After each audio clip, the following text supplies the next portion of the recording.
Chapter 6, Southern Sudan, 2008.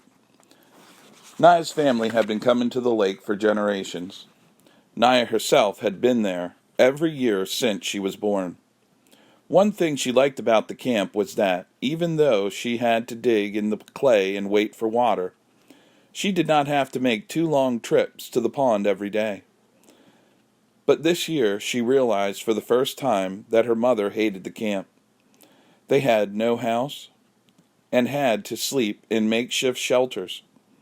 They could not bring most of their things, so they had to make do with whatever was at hand. And for much of each day they had to dig for water. But the worst was the look on her mother's face when Naya's father and older brother Depp went off to hunt. Fear. Her mother was afraid that the men in the family would run into Dinka tribesmen somewhere, that they would get hurt and get injured or worse. They had been lucky all these years. No one from Naya's family had been hurt or killed by Dinka, but she knew other families in the village who had lost loved ones in this way. Naya could see questions in her mother's face every morning. Would they be lucky again?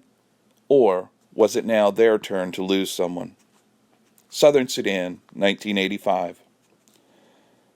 Salva's mouth closed and opened again, as if he were a fish. He tried to speak, but no sound came out of his throat. He tried to move, but his feet seemed stuck to the ground. Salva, the man said again, and hurried toward him. When the man was only a few steps away, Salva suddenly found his voice. "Uncle!" he cried out, and he ran into the man's arms. Uncle Jur was the younger brother of Salva's father. Salva hadn't seen him in at least 2 years, because Uncle had been in the army. Uncle must know about the war and the fighting. Maybe he will know where my family is. But these hopes were dashed soon as Uncle spoke. "Are you alone? Where is your family?" he asked. Salva hardly knew where to begin his answer. It seemed like years since he had run away from the school and into the bush. But he told his uncle everything as best he could.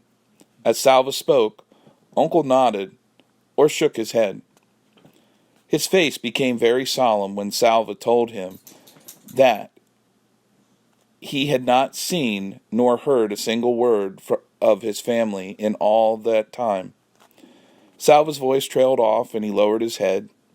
He was glad to see Uncle again, but it looked as if he might not be much help either. Uncle was quiet for a moment. Then he patted Salva's shoulder. "Ah, nephew," he said in a cheerful voice. "We are together now, so I will look after you." It turned out that Uncle had joined the group 3 days earlier. But since there were more than 30 people traveling together, they had not found each other until now. As they began walking, Salva saw that Uncle had a gun, a rifle, that he carried on a strap over one shoulder already. Salva could tell that because of his army experience and because he had a gun, Uncle was seen by the group as a leader. "Yes, when I left the army, they let me keep my rifle," Uncle said. "So I am going to shoot us a fine meal as soon as we come across anything worth eating." Uncle was true to his word. That very day he shot a young antelope, the kind called a topi.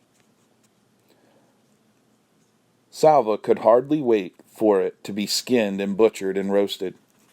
As the smoky meaty aroma filled the air, he had to keep swallowing the saliva that flooded his mouth. Uncle laughed as he watched Salva gobble down his first piece of meat. "Salva, you have teeth. You are supposed to use them when you eat.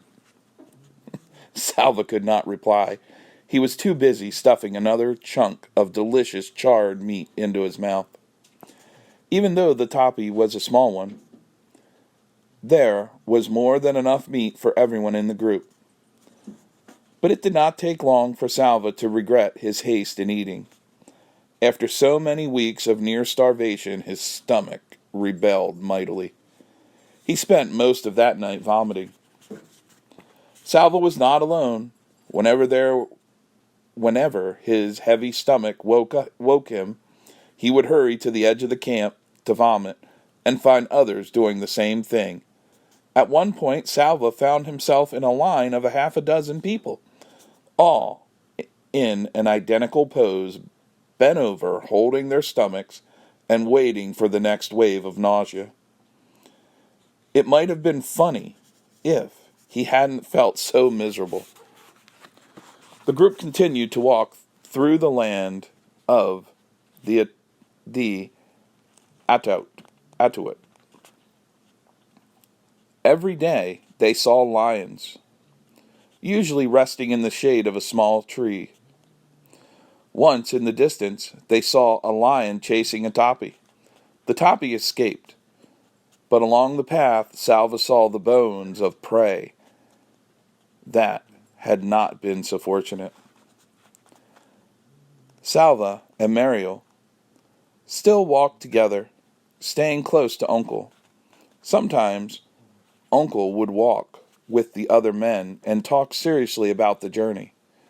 At those times, Salva and Mariel would drop back respectfully, but Salva always tried to keep Uncle in sight, and he slept near Uncle at night.